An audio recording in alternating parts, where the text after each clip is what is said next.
Welcome back to the Commander Table. Dennis here. As you can probably tell from the video title, I don't have a deck tech for you today. Instead, we have the first installment of a series on Magic rules, with a focus on Commander gameplay, which I'm calling Dive Down. Commander is complicated. Games sometimes look like this. Magic rules are complicated. The comprehensive rules document is 225 pages long, and sometimes it looks like this. No one wants to read this unless they have to. And so the goal of this video series is to make it so that you don't have to. The question I want to answer today is this. What happens when a player leaves the game? This isn't something you have to contend with in 1v1 format, since once a player loses, the game ends. In multiplayer formats like Commander, however, this is something that comes up all the time. For instance, you probably know what happens to the permanents exiled under Grasp of Fate when the controller of the Grasp loses the game. Everyone gets their stuff back. But is the same true for Angel of Serenity? If a player resolves a blatant thievery and then dies, what happens to the things they stole? What if, instead of blatant thievery, they had cast bribery? What happens if a player mindslavers someone but then loses before that player's turn comes? We're going to walk through all of these scenarios and a few more, so after watching this video, you should be able to handle, properly, just about any player's demise. The part of the Magic Comprehensive Rules document that deals with these things is Rule 800.4, which is divided into 13 subsections labeled 800.4a to 800.4n. Not all of them are relevant to Commander. For instance, subsections 800.4m and 800.4n deal with Ante and the Plane Chase variant respectively. I'm going to focus on the most relevant parts, the parts I've found come up the most often in games, and I'll be paraphrasing the actual text of the rules document, as it uses pretty technical language. There is some basic terminology I do want to cover, however, before we dive down, and that's the difference between owning an object in Magic and controlling one. In a game of Magic, as far as the game rules are concerned, you own all of the cards that belong to the deck that you are playing. It doesn't matter where they go in the course of a game, or if you're borrowing a friend's deck, you are the owner of all the cards from your deck. You have control over all the cards that you cast and all the cards that come into play under your control. Most of the time, players own all the cards that they control. But in the games that include threaten effects, effects that allow players to cast other people's cards, effects that reanimate other people's creatures, and so on, you'll run into scenarios where players control cards that they don't own. The distinction between control and ownership is important to understanding the examples I'll be giving in this video, so please keep it in mind. Let's start with subsection A. This outlines the basic stuff that happens when a player leaves the game. Basically, everything that player owned, cards, stuff on the stack, emblems, etc. leave the game, and any effects that were granting that player control of anything end. Then, if there's anything left that player controlled but didn't own, as in cards from other people's libraries that they'd cast or put directly on their battlefield, they get exiled. This answers our blatant thievery and bribery questions. Things that have been stolen by blatant thievery will get returned to the players that they were stolen from, because the control-changing effect that blatant thievery had created ends. A creature that had been bribed, on the other hand, will get exiled because it had come into play under the now dead player's control. This rule also lets us know that any spells or abilities that player had in the stack go away when that player leaves the game, which can be a handy thing to know. For instance, a few months ago, I was playing a game with my Zira Arian Spellslinging deck, and I was having a big turn, or rather, I was having a big end step of one of my opponent's turns since I had a Vedalken Orrery in play.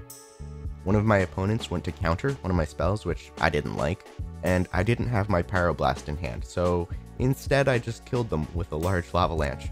Since they died, their counterspell also left the stack, and my original spell got to resolve unimpeded. It was awesome. Let's move on to subsection B. This one's pretty intuitive. If a player who's left the game would gain control of something, they don't. If a player who's left the game would make a token, they don't. If they would put something onto the battlefield or the stack under their control, nothing happens. If a player who has left the game would control the turn of another player, they don't. This section's the rules equivalent of dead men tell no tales. It gives us a pretty unequivocal answer to our Mindslaver question.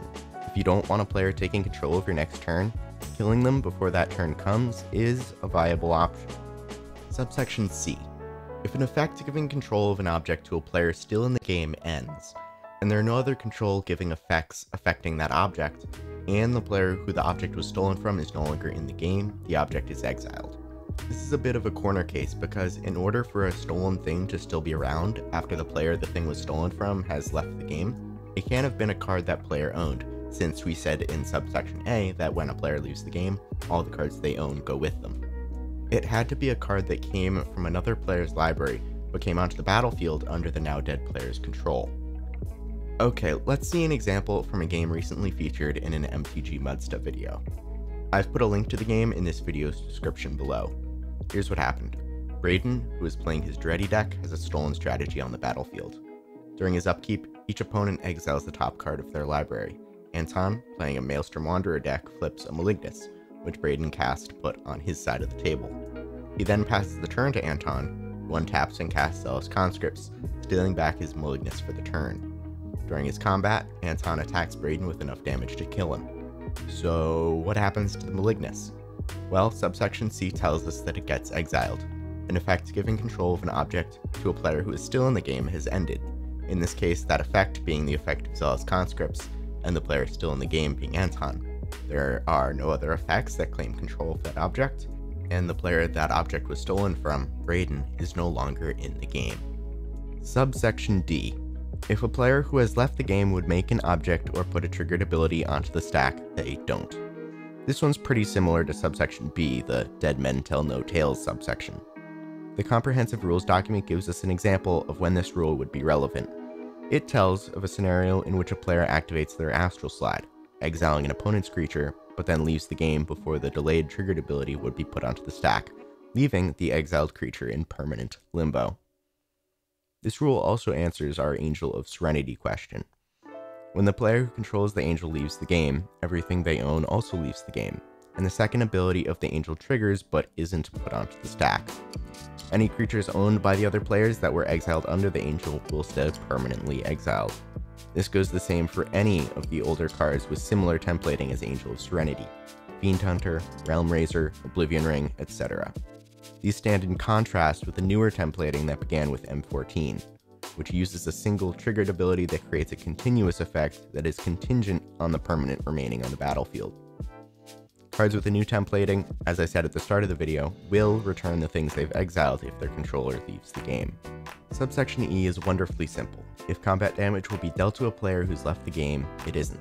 So to use an extreme example, if one of your opponents is attacking another opponent who has only 3 life with, say, a humongous creature with lifelink, you could bolt the defending player to prevent the life gain. Subsections F and G are so obscure that I've struggled to think of scenarios in which they'd be relevant, much less played a game in which they were relevant. They deal with what to do if a player who's left the game would have to make a choice. If you can think of any such scenarios, feel free to share them in the comments, but for the moment we're going to move on.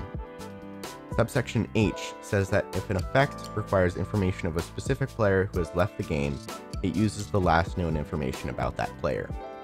This rarely comes up, but I suppose one consequence is that an opponent can't concede after you choose them with, say, Sandstone Oracle to prevent you from drawing cards. The effect will use the number of cards they had in hand when they left the game. Note that an apparent exception to this rule is a card like Sewer Nemesis. If the chosen player leaves the game, the Nemesis's toughness will become 0 and it will die to state-based effects. Subsection I. If a player leaves the game during their own turn, the game will progress through the remaining stages of that turn without them. That means that other players still get the opportunity to make actions on that end step. If you play a lot of things at instant speed in your commander decks, this is something you'll want to keep in mind. Subsection J is the other side of that coin. If a player who has left the game would start a turn, that turn doesn't happen. So don't expect to get untapped steps from your Seedborn Muse or a Saproling token from Verdant Force on dead players' turns. And finally, subsection K, which is the last subsection I'll be covering, and here I quote, "When a player leaves the game, any continuous effects with durations that last until that player's next turn, or until a specific point in that turn will last until that turn would have begun. They neither expire immediately nor last indefinitely." Unquote. So if a player who casts a Reflector Mage dies later during their turn, the owner of the creature who has bounced only has to wait until after the point when that player would have taken their next turn to recast the creature. That, my friends, concludes section 800.4, but I'm not through with you quite yet. I have a couple more things to mention. The first has to do with phasing. Phasing is an old, weird mechanic from the Mirage block and I wouldn't mention it except for the printing of Teferi's Protection in Commander 2017. The basic gist of it is that permanents with phasing only exist on the field every other turn. At the start of your untap step, before you actually untap everything, all permanents with phasing you control phase out, and at the same time, all permanents you control that are phased out phase in. While they're phased out, you treat them like they don't exist. There are lots of minute rules interactions involved with phasing, but for the sake of this video, just know that if a player casts a Teferi's Protection but then loses the game somehow while their permanents are still phased out, any of those permanents that they didn't own will phase in under their owner's control on the untap step that comes after whenever the now dead player's next turn would be. Let's have an example. Artie casts Blatant Thievery, stealing a permanent each from Neil, Nick, and Natalie, casts Teferi's Protection, and then passes the turn to Neil. Neil does some stuff of little consequence, then passes the turn to Nick. Nick, likewise, does some stuff that we don't care about, and passes the turn to Natalie. Natalie, seeing an opportunity to kill Artie, casts an Inexorable Tide, followed by enough spells to get Artie, who took some infect damage earlier in the game, up to 10 poison counters. The permanents that Artie had stolen with Blatant Thievery and then phased out with Teferi's Protection will phase back in under each of their owner's control at the start of Neil's untap step. One last thing I want to mention. If the player who is the Monarch dies on their own turn, the next player in turn order becomes the Monarch. I mention this because it's a little unintuitive. Okay, you've reached the end. That's all that anyone should reasonably need to know about how to handle a player leaving a multiplayer game of Commander from a rules perspective. I hope this video proves itself helpful for you at some point in the future, and if you have any questions about any of the material here, please don't hesitate to leave them in the comments. Also, don't forget to like and subscribe, and till next time, go have fun.